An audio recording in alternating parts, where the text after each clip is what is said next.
2 və 9 mart tarixlərində tam orta təhsil səviyyəsi üzrə buraxılış imtahanı keçirilib. Hər iki imtahanda ümumilikdə 110 mindən çox şagird iştirak edib.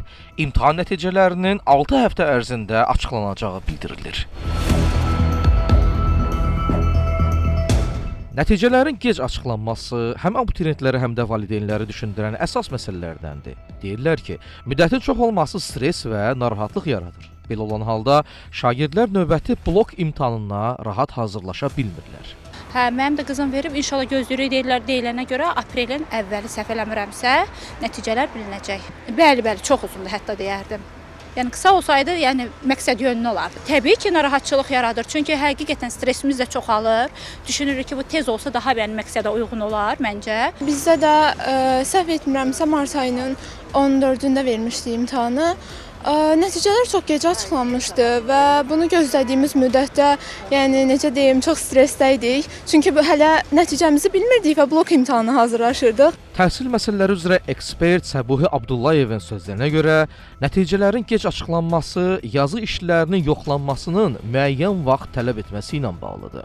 Qapalı tipli tapşırıqları emal etmə prosesləri 1 və ya 2 gün olduğu təqdirdə açıq tipli, yazı tipli sualların yoxlanılması markerlər tərəfindən, bəzən bir və ya bir neçə marker tərəfindən yoxlanılması zaman alır və bu da bəzən imtahanları 2-3, bəzən 5-6 həftədən çıxması nəticələnir.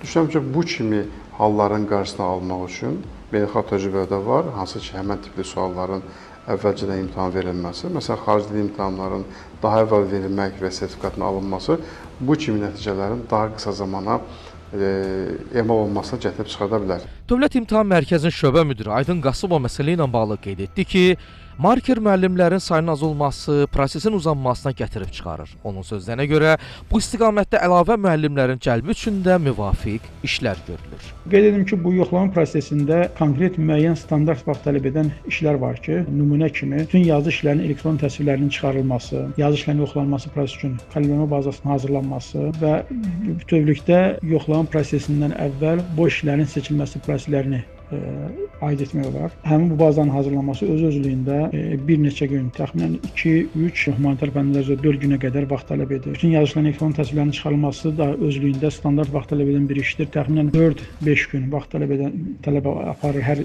imtahan üçün, yəni 2 mart tarixi üçün ayrılıqda və eləcə də 9 mart tarixi üçün. Dövlət İmtahan Mərkəzinin şöbə müdiri onu da vurğuladı ki, 11-ci siniflərin buraxılış imtahanlarında 3 fən üzrə birlikdə yazılı tələb edən 24 yazı işi var. Bu da ümumilikdə 2 milyon 700 mindən çox yazı işi deməkdir.